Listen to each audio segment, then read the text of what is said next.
Assalamualaikum warahmatullahi wabarakatuh. Selamat malam para mahasiswa yang saya cintai. Pada pertemuan mata kuliah perilaku konsumen yang ke-6 ini, saya mengutamakan judul Attitude and Persuasion. Pada pertemuan ke-6 ini, materi yang saya ambil pertama dari buku literatur utama yaitu dari Solomon, dan yang kedua untuk pembahasan kasus, contoh-contoh dan sebagainya, pembahasan kita menggunakan materi dari pelatihan dari Marples. Materi Marples ini dengan topik The Art of Influence for Sales. Artinya apa? Dalam pembahasan ini yang selama ini kita fokuskan kepada posisi dari perilaku konsumen. Tetapi pada kesempatan ini saya ingin menyampaikan bagaimana seorang sales yang berhasil bisa menjual dengan baik dan memengaruhi perilaku dari konsumen sehingga target dari penjualan bisa berhasil. Jadi tujuan pembelajaran pertemuan ke-6 ini adalah 1. Pentingnya untuk memahami sifat dan kekuatan sikap konsumen bagi pemasar. 2. Sikap konsumen lebih kompleks dari yang terlihat yang selama ini. Yang 3. Membentuk sikap konsumen dalam beberapa cara. Yang 4 adalah menggunakan model sikap untuk mengidentifikasi komponen tertentu dan menggabungkannya untuk memprediksi sikap konsumen secara keseluruhan terhadap suatu produk atau merek. Dan yang kelima adalah model komunikasi mengidentifikasi beberapa komponen penting bagi pemasar ketika mereka mencoba mengubah sikap konsumen terhadap produk dan layanan.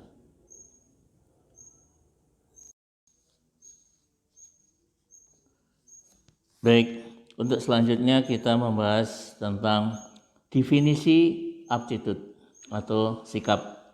Aptitude adalah evaluasi umum yang bertahan lama terhadap orang, objek, iklan, atau masalah. Itu dari Solomon. Berikutnya adalah attitude objek. Segala sesuatu terhadap mana seseorang memiliki sikap. Akhirnya kita menggunakan istilah sikap dalam banyak konteks. Sikap adalah evaluasi umum terhadap orang, objek, atau masalah yang cenderung bertahan lama. Mereka juga cenderung memprediksi perilaku yang bertahan dari waktu ke waktu. Segala sesuatunya yang dengannya seseorang akhirnya memiliki sikap yang dikenal sebagai objek dari sikap. Functional Theory of Attitude. Menurut ahli Katz, bahwa sikap adalah karena memiliki beberapa fungsi. Di sini ada 4 fungsi, yaitu pertama fungsi utilitarian function, yaitu ada kaitannya dengan reward dan punishment. Value expressive function, yaitu expresses consumer value untuk sebagai konsep dirinya. Kemudian ego defensive function, yaitu protect ourselves from internal threat and internal failing. Jadi ini adalah ancaman dari faktor eksternal dan internal yang merupakan failing yang dihadapi. Kemudian knowledge function, yaitu kebutuhan untuk suatu order, struktur, dan pemaknaan. Berikutnya, functional theory of attitude. Di sini pemasar menekankan manfaat yang diberikan produk bagi konsumen. Contohnya, studi mengenai penggemar sepak bola mengidentifikasi 3 kelompok. Nah, ini yang dibagi pertama cluster dan support marketer dari strategi. Pertama adalah ada penggemar fanatik tim, klasternya. Kemudian yang kedua, mereka yang menikmati sorakan untuk tim pemenang atau those enjoy cheering for winning team. Dan yang ketiga adalah those who look for camaraderie, yaitu mereka yang mencari persahabatan. Nah, kemudian untuk sport marketer strategi di sini memberikan pengetahuan olahraga yang lebih baik. Kemudian menghubungkan kehadiran dengan nilai-nilai pribadi. Inilah yang sering disampaikan oleh pemandu olahraga ataupun sponsor, ada kaitannya dengan kepada tim-tim yang fanatik. Kemudian ada mempublikasikan aspek tim tamu seperti bintang olahraga yang terkenal dan sebagainya. Kemudian memberikan manfaat referral yang lebih baik, misalnya kepada mereka persiapan adanya lahan parkir yang lebih baik, lebih nyaman dan sebagainya. Dengan demikian mereka akan nyaman selama adanya kegiatan pertandingan. Ini contohnya Liverpool football. Ya, di sini ada slogannya "You'll never walk alone". Jadi ini jangan sampai mereka sendirian. Kemudian ada ABC model of attitude, yaitu ada yang bersifat efek, bersifat behavior dan cognition. Nah, di sini efek adalah cara konsumen merasakan tentang objek sikap. Kemudian kelihatannya dengan perilaku. Sini niat seseorang untuk melakukan sesuatu yang berkaitan dengan objek sikap, dan connection yaitu keyakinan yang dimiliki konsumen tentang suatu objek sikap. Tadi kaitannya dengan sepak bola. Berikutnya adalah hierarchy of effect. Jadi dampak dari kalau kita tadi bicara tentang efek dan sebagainya. Nah, di sini tergantung dari motivasi konsumen sendiri terhadap objek dari sikap. Makanya di sini kalau sikapnya basicnya adalah standard learning hierarchy, makanya yang di sini akhirnya adalah aptitude based on connective information processing. Jadi proses untuk sikapnya itu sendiri. Kemudian low information hierarchy di sini adalah based on behavioral learning process. Kalau tadi connective, di sini behavior. Kemudian experiential hierarchy ini kaitannya dengan pengalaman yang dihadapi oleh seorang konsumen sehingga mereka ada unsur sikap. Jadi kaitannya dengan sikap tadi, pertama ada standar learning hierarchy, yaitu menghasilkan loyalitas merek yang kuat. Kemudian yang kedua, diasumsikan keterlibatan konsumen yang tinggi. Yang untuk yang low information hierarchy, yaitu konsumen tidak memiliki preferensi merek yang kuat, konsumen terpengaruh oleh koneksi respons stimulus sederhana. Dan yang ketiga experiential hierarchy, yaitu motivasi hedonis dan suasana hati konsumen. Kemudian yang kedua penularan emosional dan modal connective affective versus hipotesis independence.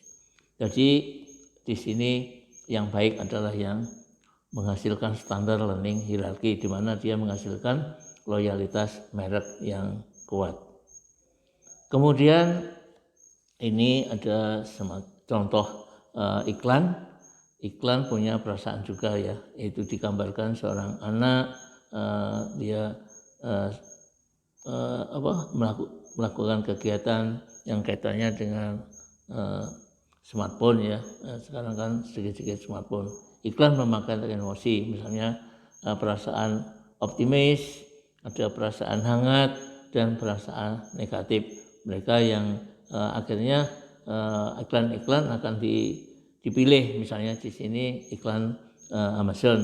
Di sini menunjukkan seseorang wanita yang deliver smile, jadi membagikan senyum dan sebagainya. Dengan demikian ini lebih yang tadi perasaan hangat, di mana munculnya adalah penuh kasih sayang dan penuh harapan. Kemudian attitude komitmen sikap. Ini derajat komitmen berhubungan dengan tingkat keterlibatan dengan objek sikap. Pertama adalah internalization, kemudian identification dan compliance. Yang pertama adalah internalization, tingkat tertinggi, sikap mendalam menjadi bagian dari sistem nilai konsumen. Yang kedua identification, tingkat menengah di sini sikap dibentuk untuk menyesuaikan diri dengan orang ataupun kelompok lain. Dan compliance adalah tingkat terendah, konsumen bentuk sikap karena memperoleh imbalan atau menghindari hukuman. Jadi yang baik adalah tingkat yang tertinggi, di mana konsumen memiliki sikap mendalam dari yang merupakan bagian dari nilai yang dinikmati oleh seorang konsumen. Kemudian mengubah sikap melalui komunikasi. Nah, ini sudah yang kedua, yaitu persuasion atau persuasi. Di sini dekat dengan efektivitas komunikasi pemasaran untuk mengubah sikap. Jadi di sini Solomon menyajikan bahwa persuasi adalah bagian dari komunikasi. Jadi apa yang mempengaruhi orang untuk berubah pikiran atau mematuhi? Pertama adalah adanya timbal balik. Yang kedua adalah adanya kelangkaan, adanya kewenangan, adanya konsistensi, dan kegemaran dan konsensus. Nah, berikutnya adalah taktik komunikasi yang option adalah siapa yang akan menjadi sumber pesan, bagaimana seharusnya pesan dibangun, media apa yang akan mengirimkan pesan, karakteristik paksa sasaran apa yang akan memengaruhi penerimaan iklan. Adapun secara tradisional communication model, di sini model komunikasi yang terjadi sejumlah elemen diperlukan untuk komunikasi yang ingin dicapai. Ini kalau teori kesistiman adalah sources atau sumbernya seperti apa, pesannya seperti apa, mediumnya seperti apa, nanti didistribusikan kepada konsumer, dan konsumer itulah nantinya akan memberikan feedback apakah pesan yang ingin disampaikan atau komunikasi yang disampaikan tadi sampai atau tidak. Kalau misalnya tidak sampai, perlu dilakukan evaluasi untuk perbaikan dan seterusnya. Kemudian update communication model. Konsumen sekarang proaktif dengan proses komunikasi, bisa VCR, bisa DVR, bisa video on demand, TV bayar, TV bertayang, pakai internet dan sebagainya. Jadi communication medium di sini ini ada terkait dengan sender, terkait dengan receiver dan sebagainya. Dengan demikian antara sender dan receiver itu seperti apalah, communication medium inilah yang menjembatani antara sender dan receiver. Kemudian berikutnya adalah new message format. Ini adalah model di mana m-commerce, mobile commerce itu di mana pemasar mempromosikan barang dan jasa melalui perangkat nirkabel. Sekarang sudah tidak zaman lagi ya.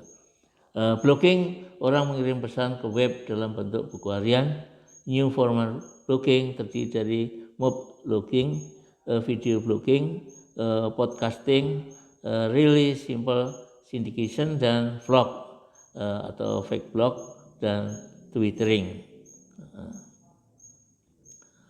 Di sini ada dimunculkan adanya semacam iklan ya, non-human endorser. Jadi seringkali motif dari selebritas itu dicurigai sebagai pendukung produk yang tidak cocok, padahal belum tentu. Justru peran dari endorser itu yang kalau peran dari endorser itu adalah besar, berarti walaupun produk itu kurang terkenal, kurang diminati oleh konsumen, tapi peran endorser yang baik akhirnya pemirsa maupun calon pembeli tadi sudah bisa tertarik. Oleh karena itu pemasar sering mencari pendukung alternatif, misalnya Kalau tadi industrinya kurang berperan, makanya ada karakter kartun, ada hewan, karakter dunia maya yang dapat dimindahkan ke dunia maya dan sebagainya. Kemudian pesan yang disampaikan ada pesan negatif dan pesan positif dari elemen dalam iklan seperti TV. Fitur terpenting meningkatkan atribut manfaat produk yang unik dan sebagainya. Makanya di sini ada positif efek dan positif negatif, dua-duanya ada plus dan minusnya. Kemudian pesan. Apakah pesan itu? Pesan disampaikan dengan kata-kata ataupun gambar. Masalah pesan yang dihadapi pemasar, seberapa sering pesan harus diulang? Haruskah menarik kesimpulan secara eksplisit? Haruskah itu menunjukkan kedua sisi argumentasi yang saling mendukung? Atau haruskah secara eksplisit membandingkan produk dengan pesaing? Karena apa?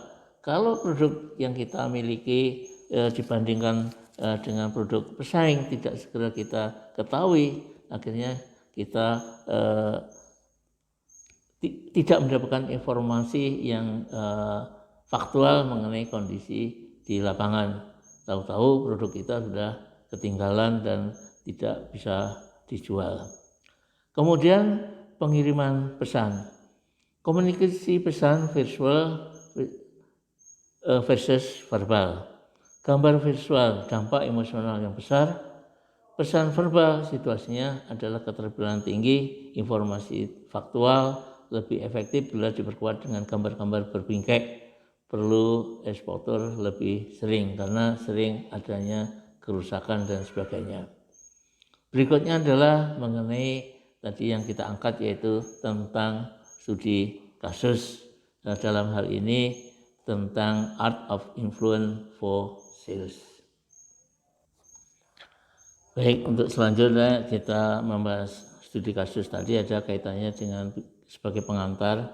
Dan ini ada beberapa catatan-catatan, ada tulisan tentang Anda itu seperti apa. Di sini ada stress, ada fat, ada broke, ada evil, ada sickness, ada alone, ada chaos, ada peace, ada health. Yang ini semua menginformasikan tentang kondisi dari Anda. Seandainya di sini ada kaitannya. Jadi ini kan seperti kemarin kalau kita melihat gambaran tentang konsumen itu seperti kita menggunakan namanya black box lah kan gitu kalau di pesawat. Nah, ada kaitannya dengan inspiration, yaitu ini ada buku yang kaitannya dengan psikologi influence yang tadi ujung-ujungnya kepada influence of persuasion. Jadi ini kemudian ada yang extreme trust, kemudian yang buku 3 ada return on influence. Ini kaitannya dengan nanti untuk komunikasi. Nah, ada beberapa hal di sini apa yang mengurangi pengaruh tadi. Ada compliant, ada di sini automatic without thinking, jadi dia secara otomatis tanpa harus berpikir.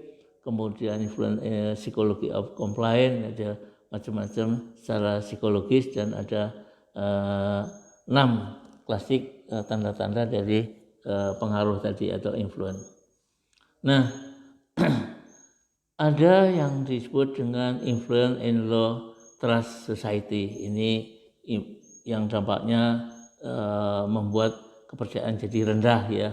Jadi we are living in low trust. Jadi ini posisinya ada di ini.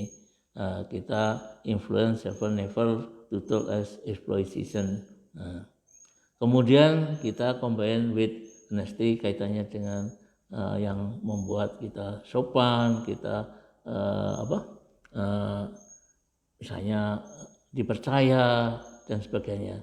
Nah, ini semua kepercayaan, sopan dan sebagainya itu ini enggak tiba-tiba tetapi dibangun. Kemudian ada juga yang ada influence atau pengaruh tadi, bukan hanya dari yang sifatnya offline, tadi bisa dengan online. Makanya sekarang ada penjualan lewat online, bisa offline. Jadi orang tertarik itu bukan penjualan karena online atau offline, tapi bisa dua-duanya. Kemudian ada yang sifatnya kita secara personal itu diukur keterpengaruhan kita dari pengaruh itu seperti apa. Nah, inilah peran nanti jadi dari gambaran dari inspirator tadi. Ini yang kedua, bagian kedua ini adalah tentang ada beberapa contoh gambar ini. Ada Nadiem Makarim, ada Raffi Nagita, ada William Tanujaya. Ini adalah tokoh-tokoh yang sebetulnya sangat familiar di kalangan milenial seperti Anda sekalian. Seperti misalnya ada PCWD-P, yaitu seorang kalau lengkapnya adalah Felix Arvid Gilbert, adalah terkenal sebagai komentator penanganan video di YouTube. Nah ini kalau Anda sudah biasa di YouTube pasti familiar dengan orang ini ya. Ini dia seorang orang yang bergenre honor dan aksi. Nah, tetapi akhirnya karena kalau terus-terusan honor kurang diminati, akhirnya dia menggunakan komedi. Kemudian Mr. Beast, yaitu terkenal dengan seorang YouTuber dari Amerika yang terkenal karena aksi dan filantropinya yang mahal. Dia seorang pencipta tim TRIS, penggalang dana untuk Abrode Foundation, dan sebagai orang yang sangat inspiratif. Kemudian Anda juga kenal dengan Jack Ma. Jack Ma ini awalnya guru bahasa Inggris, tetapi dia melihat bahwa bahasa Inggris ini kurang berpeluang. Akhirnya dia banting setir dan dia menjadi seorang yang menjadi pendiri sekaligus chairman dari Alibaba Group di bidang e-commerce dan menjadi orang termasuk terkaya di Tiongkok. Kemudian Elon Musk. Elon Musk adalah seorang tokoh pebisnis penemu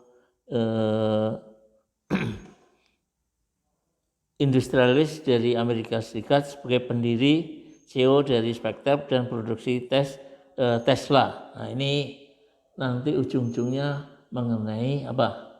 Mobil listrik. Dan mobil listrik ini sekarang menjadi andalan kedepannya dari Indonesia, karena Indonesia produksi bauxit yang besar, dia motornya atau sumber dari tenaga dari mobil listrik itu baterai, dan nanti Indonesia menjadi produsen baterai yang cukup besar. Nah ini mungkin nanti untuk UTS salah satunya adalah insya Allah loh ya, membuat tulisan siapa sih konsumer dari mobil listrik di Indonesia.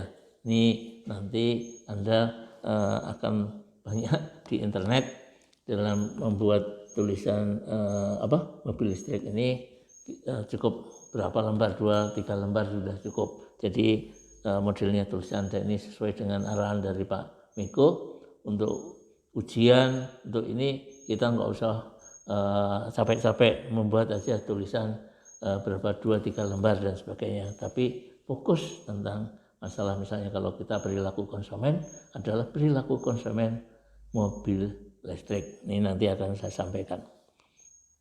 Kemudian Mark Elliott Zuckerberg ini adalah founder dari Facebook yang menjadi orang yang terkenal di seluruh dunia dan datang ke Indonesia. Dia bertemu dengan presiden dan menyampaikan kerjasama, mendukung kerjasama di Indonesia. Dan yang terkenal lagi ini adalah William Tanuwijaya. Nah, ini masih sangat-sangat muda. Dia dulunya adalah penunggu di warung internet lah gitu. Tapi akhirnya dia menjadi pendiri Tokopedia. Ini mahasiswa lulusan dari BINUS, ini jadi andalan Indonesia, masih muda, kaya raya, dan progresif. Tapi kalau Anda melihat seperti Raffi dan Nakita, Bu Susi, Agnes Mo, ini Anda sudah sangat familiar. Tapi ini semua menjadi inspirator bagi Anda. Nah, berikutnya ini adalah gambaran. Ada 8 tanda-tanda seorang sales yang bisa berhasil. Ya, ini pertama ada dari pendidikan bisa, dari integrity bisa, dari equality bisa, seorang yang memberi solusi, seorang yang memiliki reputasi, memiliki relationship yang bagus, kemudian sosial profesionalnya dan sebagainya. Nah, saya akan sedikit cerita tentang bagaimana menjadi sales yang berhasil.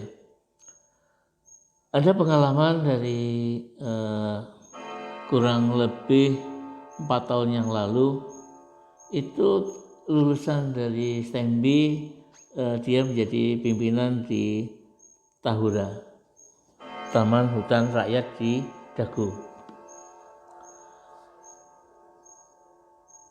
Tahura ini adalah suatu aset Pemda di mana itu bisa jadi objek untuk wisata dan sebagainya. Tapi posisi dari Tahura sendiri itu banyak mendapat gangguan dari masyarakat sekeliling. Akhirnya apa? Tahura itu menjadi cadangan tempat air untuk Bandung dan sebagainya. Tapi kalau hutan dan sebagainya itu selalu pohonnya ditebang dan sebagainya, makin lama makin berkurang.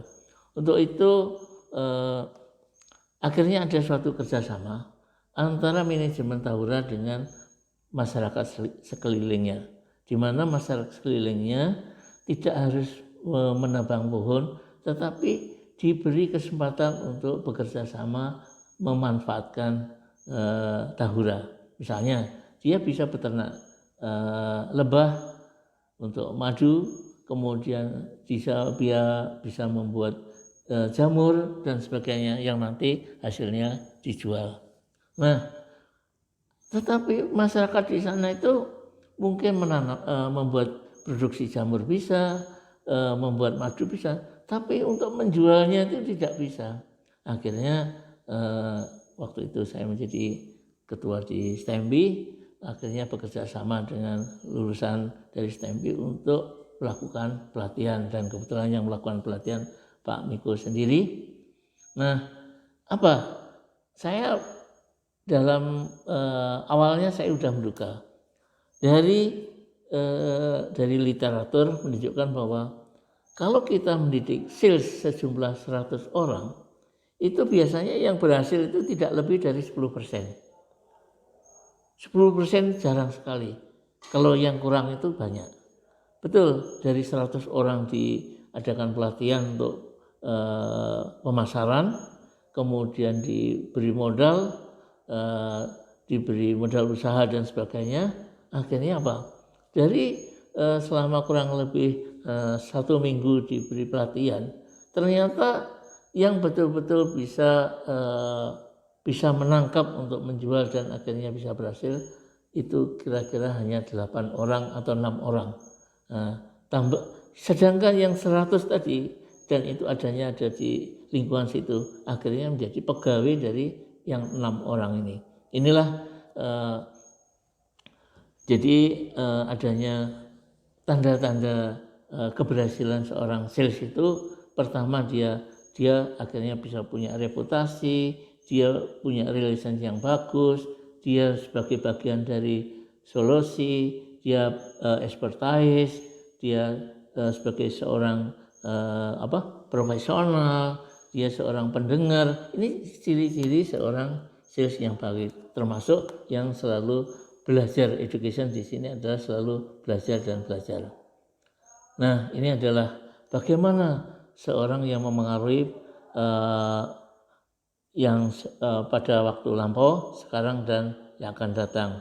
Kemudian faktornya adalah bisa karena family, kalau yang untuk yang sebelumnya, kemudian family, bisa teman, bisa fun, dan bisa pengikut. Kemudian untuk yang saat sekarang itu adalah kita human horizontal, yaitu sesama kita menganggap satu sama lain itu sederajat, bukan lebih atau bukan kurang, tapi sederajat. Jadi sini adalah harmonize antara satu dengan yang lain. Inilah yang tren untuk yang saat ini menjadi sales yang bagus ya. Nah, ini adalah gambaran kemampuan beli yang akan datang, bahwa kemampuan beli yang tinggi untuk yang akan datang itu paling tidak memiliki pendapatan $5.000 per tahun. Ini adalah untuk kemampuan beli yang tinggi. Berikutnya adalah untuk bagaimana pengaruhnya terhadap seorang sales. Jadi sama ya, tapi di sini dia satu sama lain adalah memiliki yang kesamaan, dan dia berat sama dipikul, ringan sama disinjing. Jadi di sini adalah sales memiliki seperti itu. Kalau seorang sales dia hanya mementingkan dirinya sendiri, mungkin saat sekarang sudah tidak cocok lagi, karena biasanya ujung-ujungnya adalah kegagalan.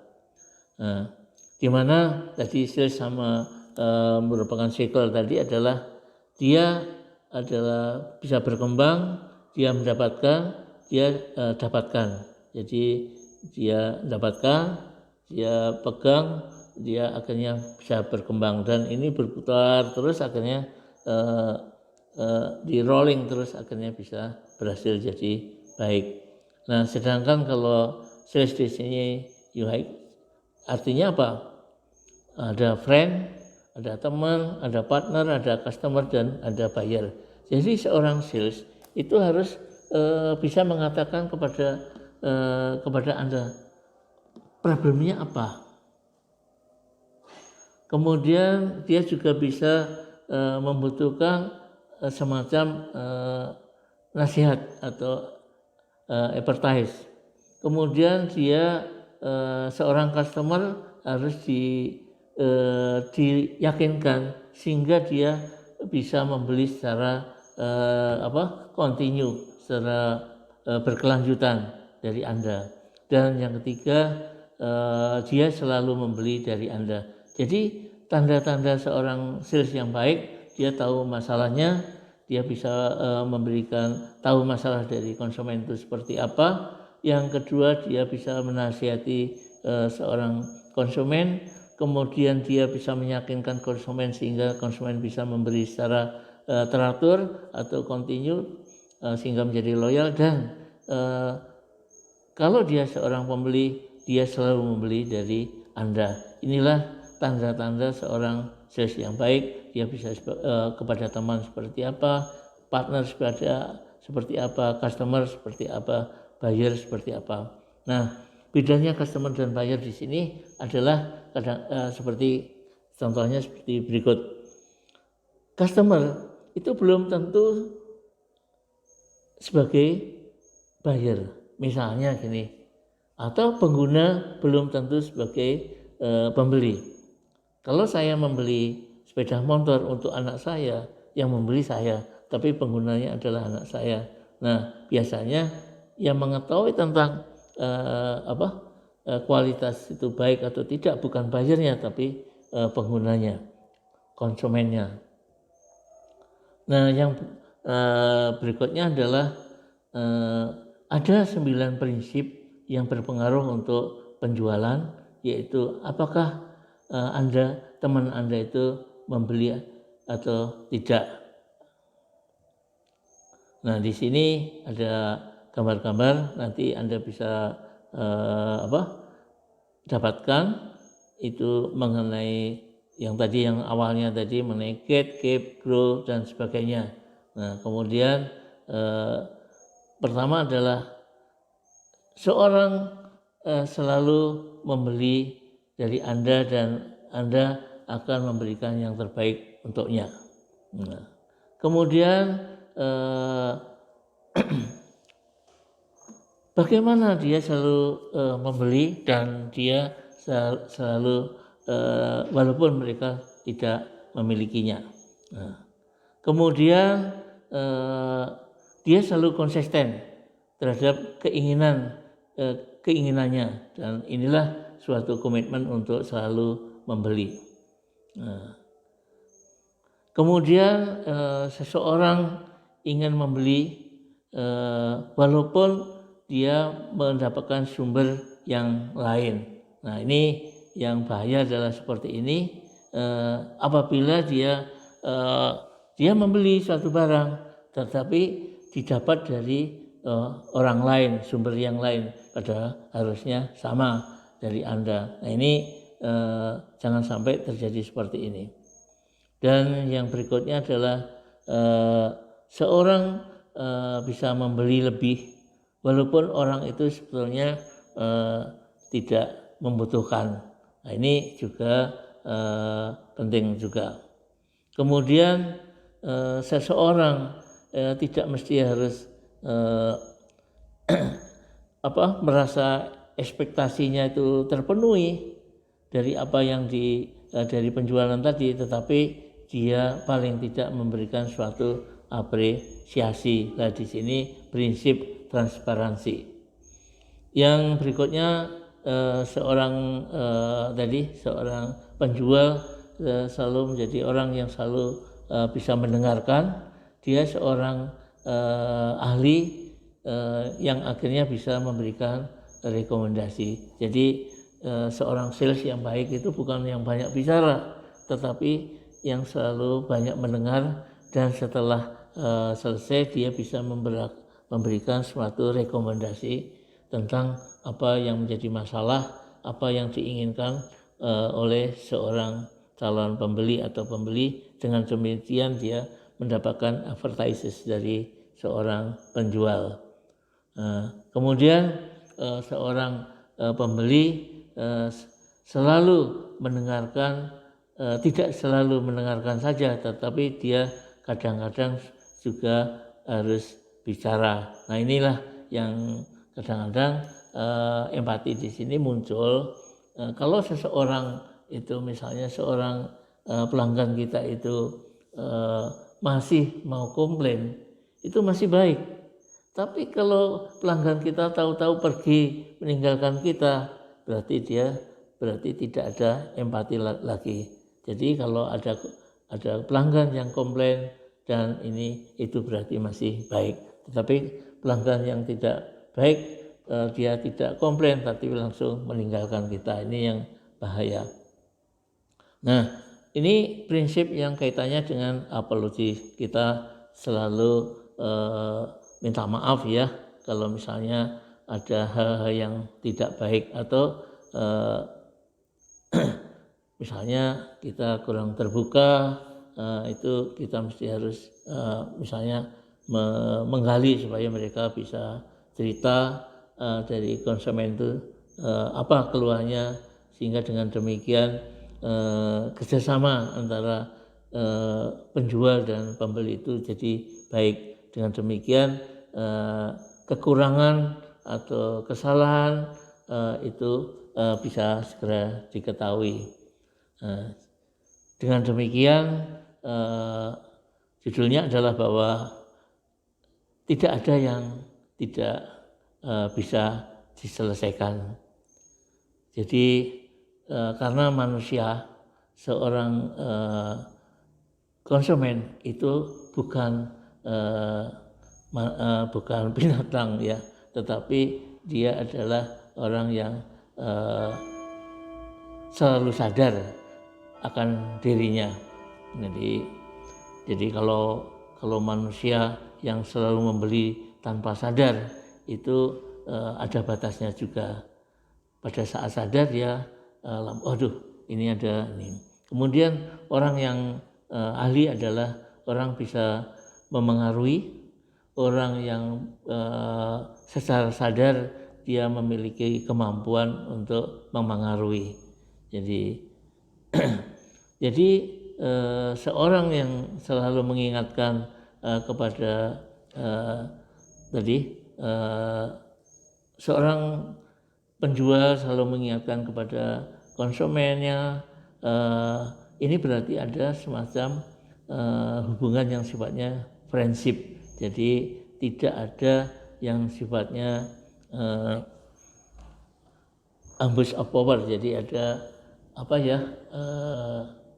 penggunaan kewenangan. Misalnya ini, dia tahu bahwa konsumen itu salah, dia tetap dia bilang bahwa itu baik, itu benar, itu membeli dengan baik, itu juga nggak benar. Kalau itu jelek atau salah, ya katakan salah. Jadi jangan sampai justru sebagai seorang tenaga penjual membuat pernyataan yang akhirnya merugikan kepada konsumennya. Itulah kira-kira yang bisa saya sampaikan dalam pertemuan malam ini. Mudah-mudahan ada manfaatnya, dan kebetulan untuk pembahasan mengenai tugas yang kemarin saya sudah ada diskusi dengan salah satu teman Anda, dan khususnya yang nomor 4 sudah saya jelaskan bahwa itu pertanyaan bukan salah, tapi memang itu agak rumit ya, karena di benak dari konsumen itu seperti apa, ya seperti itu. Nah, jadi dalam konsumen itu dalam melakukan pembelian, kadang-kadang dia harus memilih barang yang memiliki kemampuan lebih dari barang yang ada, barulah dia melakukan pembelian. Jadi contohnya seperti saya sampaikan, kenapa Shopee itu lebih baik dari yang lain, misalnya Tokopedia dan sebagainya, karena Shopee memiliki kelebihan, ada diskonnya, ada ongkos kirim gratis, kemudian dan sebagainya. Sehingga dengan demikian Shopee tidak salah kalau Shopee itu sudah ada di benak dari konsumen. Mendengar Shopee, dia sudah trust-nya muncul. Itulah kira-kira yang harus dibangun oleh seorang tenaga penjualan, bahwa konsumen memang itu raja, karena dia yang memberi uang kepada kita. Demikian, selamat malam. Wassalamualaikum warahmatullahi wabarakatuh.